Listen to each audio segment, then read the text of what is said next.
dance of the Mamutones is a link with Sardinia's archaic beginnings. Both the ritual and the use of this kind of mask date back to prehistoric times, to the days of the first hunters.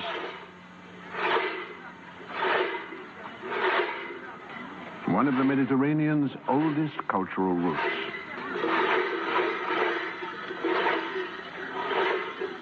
In many parts of the Mediterranean, towering city walls are a somber legacy of wars and skirmishes. The enemy was always from a neighboring region.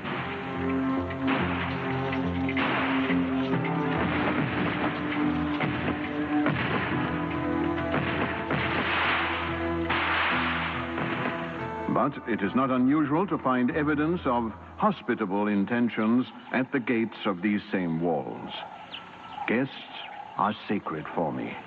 My home, my food are yours, stranger from a distant port. In this ongoing contrast between tranquility and violence, between the present and the past, where does the Mediterranean's true identity lie?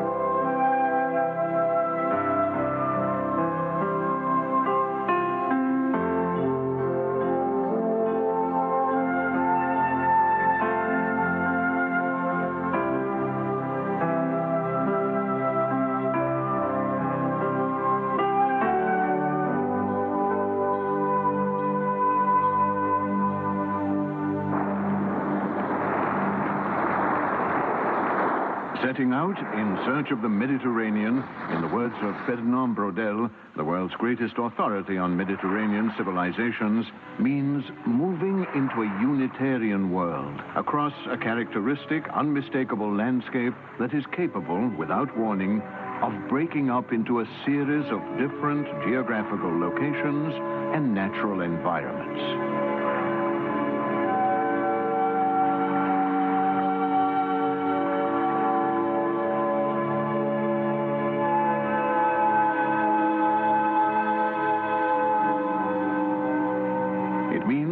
Setting out in search of many different civilizations that have blended into each other in the course of thousands of years of history.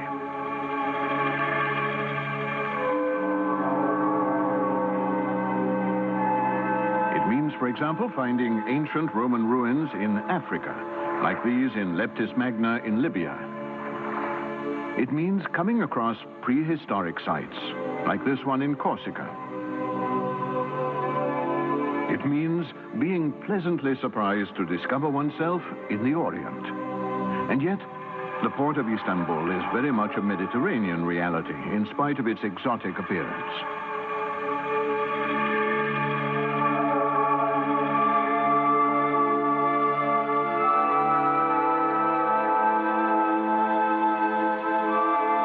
In other words, setting out in search of the Mediterranean means losing oneself in an ever-changing world full of contrasts between today and the vestiges of yesterday.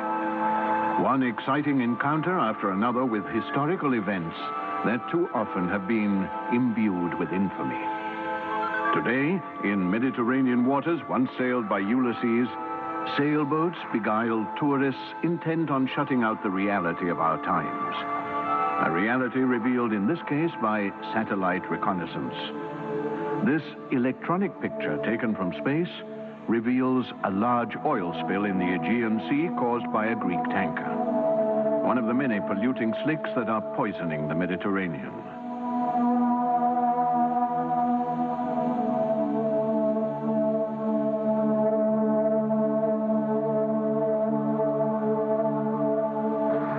Marseille, Livorno, Piraeus, Tunis, Naples, Toulouse, Barcelona, Genoa.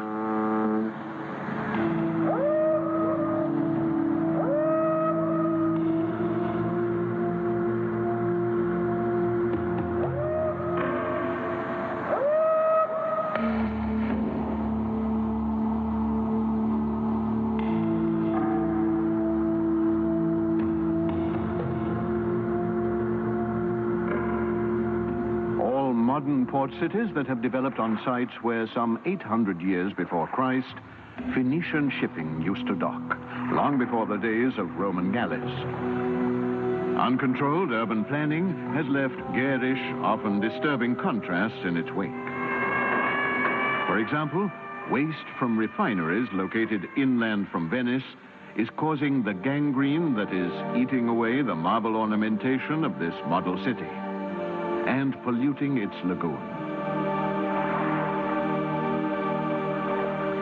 Setting out in search of the Mediterranean means, for Braudel, encroaching on insular worlds closed within themselves, or casting off from the quays of maritime cities that have survived the past and are still terminals for shipping from all over the world.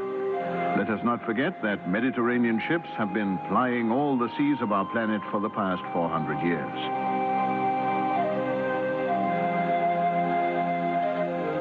Finally, let's not forget that on the shores of the Mediterranean meet Asia, Africa, and Europe.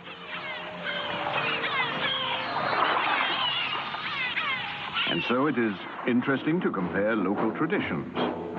Dances like this one in Smyrna in Turkey, like this one in Provence in France,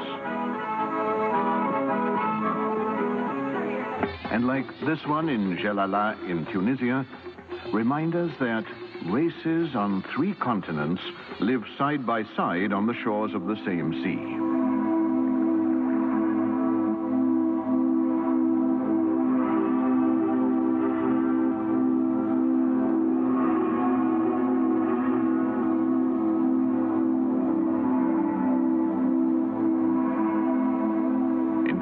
Braudel reaches the conclusion that when we consider the immense cultural heritage of the different worlds that meet here, we realize that the Mediterranean is the best witness of its own past.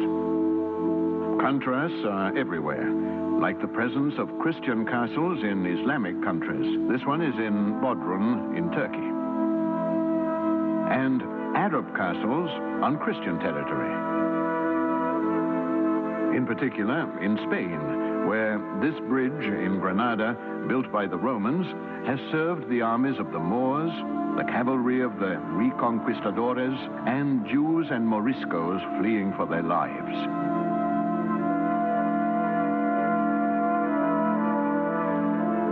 City walls, towers, castles, and other fortifications held secrets, art treasures, and immense wealth. Sometimes to protect selfish interests, sometimes to safeguard an invaluable national heritage. Other examples include Venetian castles in Dalmatia, like this one in Curzola. Spanish castles built around the coast of Sicily by Charles V. This one is in Augusta.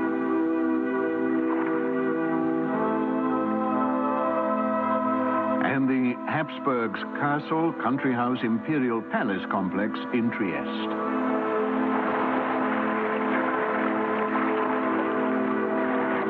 Castel del Monte in Italy's Puglia region.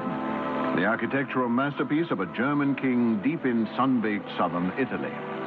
From north to south, we find contrast after contrast in countless layers of history.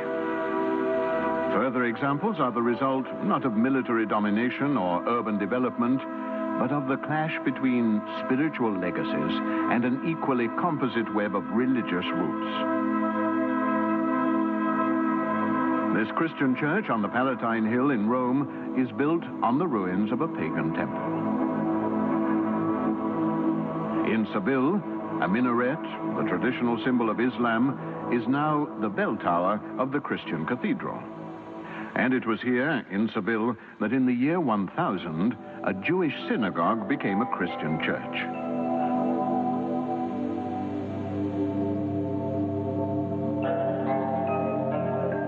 Later, it was turned into a mosque during the 5 centuries of Arab domination, before being finally returned to Christianity.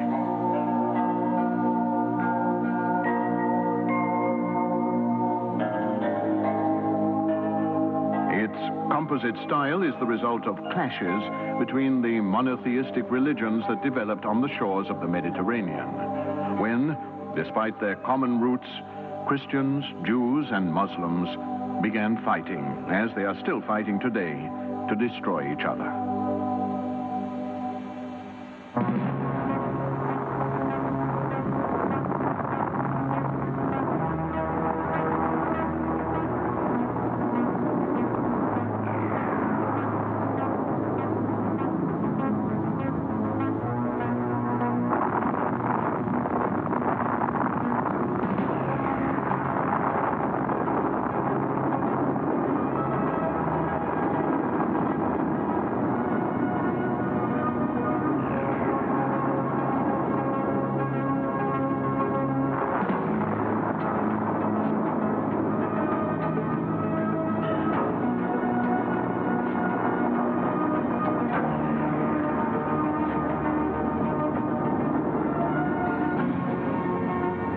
Peaceful crowds of people who believe in the same God, albeit through different teachings, will suddenly attack each other. Tolerance is forsaken in favor of ferocious, pointless killing. Once again, the past intrudes on the present. Muslims fighting Jews, Jews fighting Muslims, Christians fighting Christians, and even Muslims fighting Muslims. Nobody is innocent.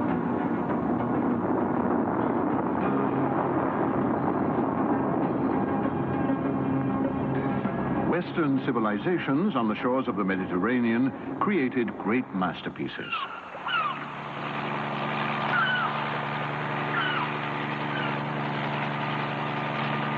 Many of these works have survived to the present day. Some were swallowed up by the waves and lay for centuries on the sea floor before they were recovered and ended up in museums around the world. And yet, when looking at works like these, another example is the magnificent Laocoon, it is difficult to understand how the same Mediterranean artisans who made such beautifully harmonious creations could be equally adept at making horrifying instruments of death. Just as it is difficult to understand how highly civilized nations have been able to introduce inhuman legislation, such as the laws that led to the extermination of millions in the concentration camps of totalitarian regimes.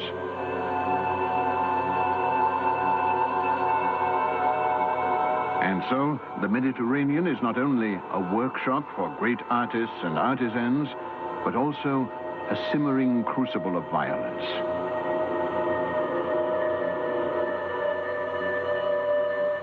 And yet, in the course of this century, it has become one of the world's most popular vacation spots. Ancient Mediterranean gods have become the symbols of a Mediterranean without national boundaries, invaded no longer by armies of legionnaires, but by peaceful hordes of tourists.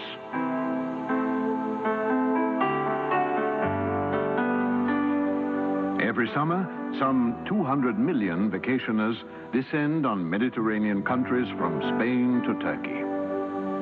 The gods are no longer portrayed in marble, but in plastic, to decorate temples built in honor of a faith which is worshipped uninterruptedly during the summer nights.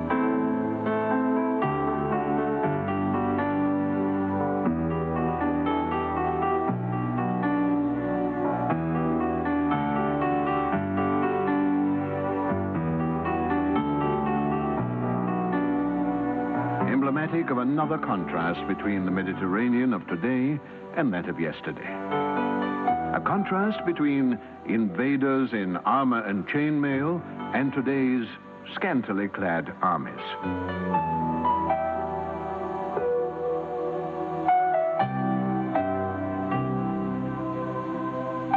Or between the castles in brick and marble of bygone times and those built for fun on resort beaches.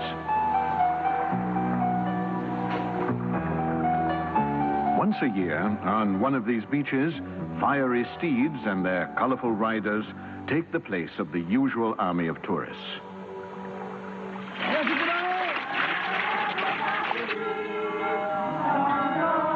The venue is one of the world's most famous tourist beaches, on the shores of Provence in the south of France.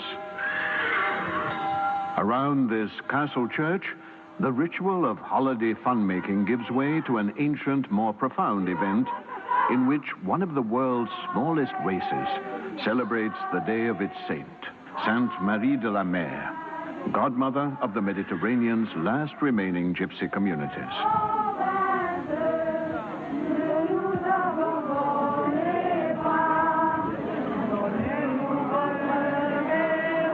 Gypsies, people who are out of the ordinary. And too often on these shores, Spain in this case, such people have been and continue to be shunned and persecuted.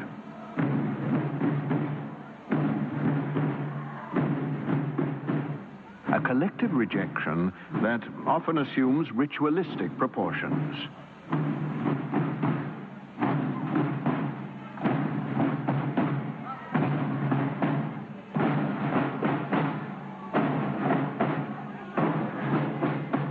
In the sleepy village of Gredas, life is uneventful all year round except for one day in February, El Día del Peropalo.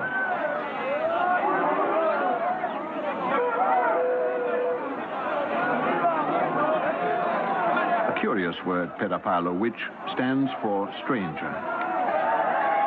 On Stranger's Day, Gredas is free to vent its aggression on the symbolic outsider.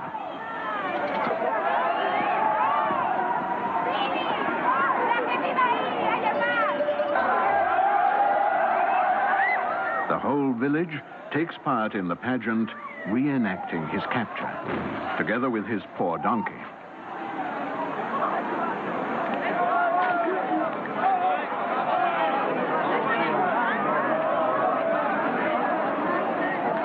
Outwardly a festive occasion, Stranger's Day in Gredas is symbolic of the strong wielding their power over the weak. The event reaches its climax in the trial of the stranger and in the death sentence he receives. A sentence that reminds us of hundreds, thousands, and tens of thousands of similar sentences, all emblematic of the persecution that has always afflicted minority groups.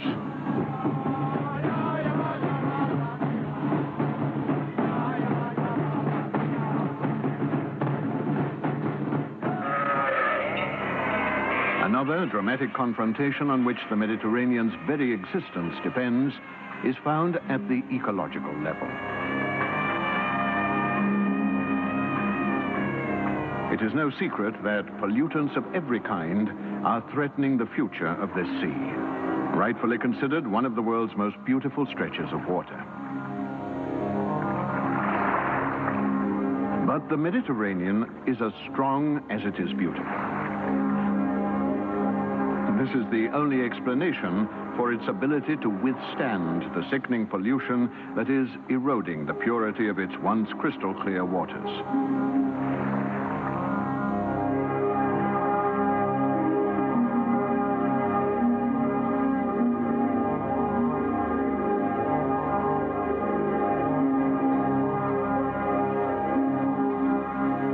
Here we see the killers of the Mediterranean caught on film. Rivers that every hour of the day and night pour tons of poison into its waters. But this is not where the real problem lies. The scandalous truth is that although the rich, industrialized Mediterranean nations know the problem exists and that it is technically possible to solve it by treating the water before it reaches the sea, they are doing little or nothing in that direction. Today, it can safely be said that we know not only who the killers are, but also who is behind them. It's important to add that all those who pollute and poison the environment, here a waste pipe spews red mud into the Tyrrhenian Sea, harm the Mediterranean twice over, upsetting with acts of pure vandalism both the ecological balance and the ancient harmony that exists between man and the sea.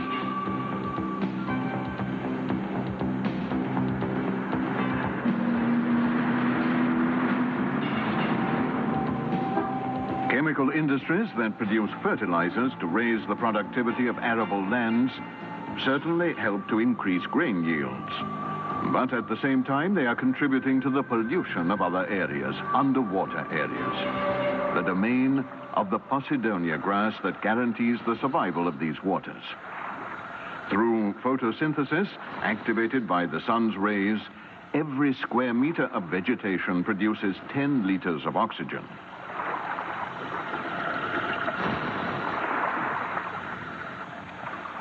In recent years, hydrobiologists have been studying the diseases affecting these sea lungs. Following their suggestions, thousands and thousands of plants have been transplanted in the shallow coastal waters of Italy, France, and Spain, where Posidonia grass had disappeared.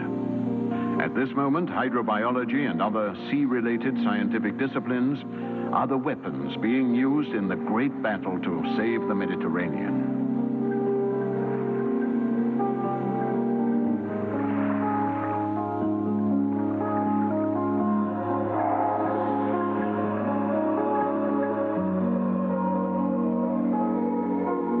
One of the aspects of this scenario is a study of the so-called mucilage phenomenon, which seems to fade away in some areas and spread in others.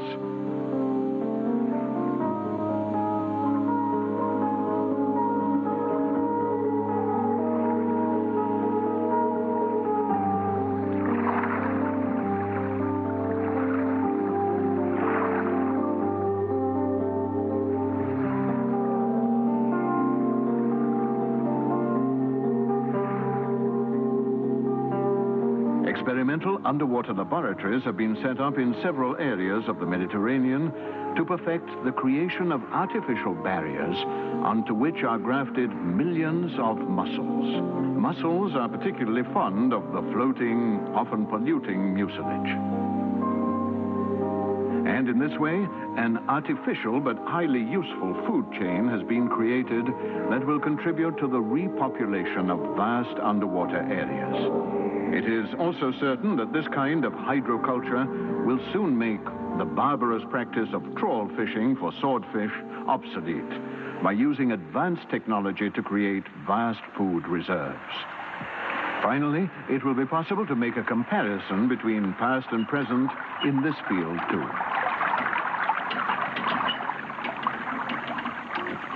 To cite one of many examples, hydroculture systems were first used by the early inhabitants of the Venetian lagoon. The locks and barriers they created restricted their catch to fish above a certain size and let smaller ones get away to grow bigger and reproduce.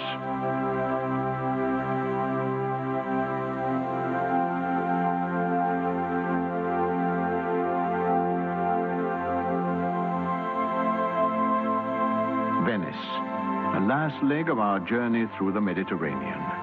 Here, comparisons can be more dramatic and even more emblematic than elsewhere. Because of its splendors, Venice was once known as the Queen of Mediterranean Cities, a title honored in the annual historical regatta, which every year caters less to history and more to the tourists. Today, Venice is in decline and seems to nurture a death wish. In fact, all the problems of the Mediterranean, from pollution to culture-related degradation, seem even bigger here.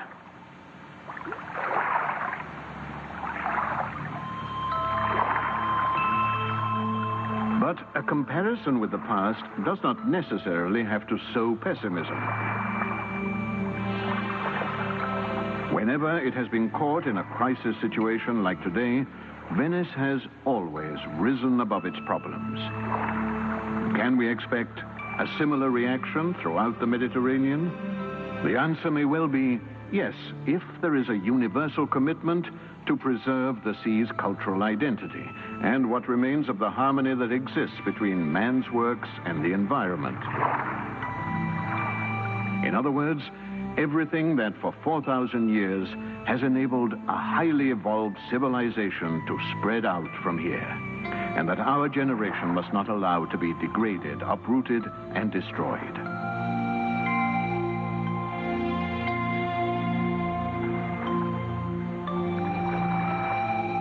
The comparison that can be made between a heritage, magnificent or humble as it may be, that must be saved,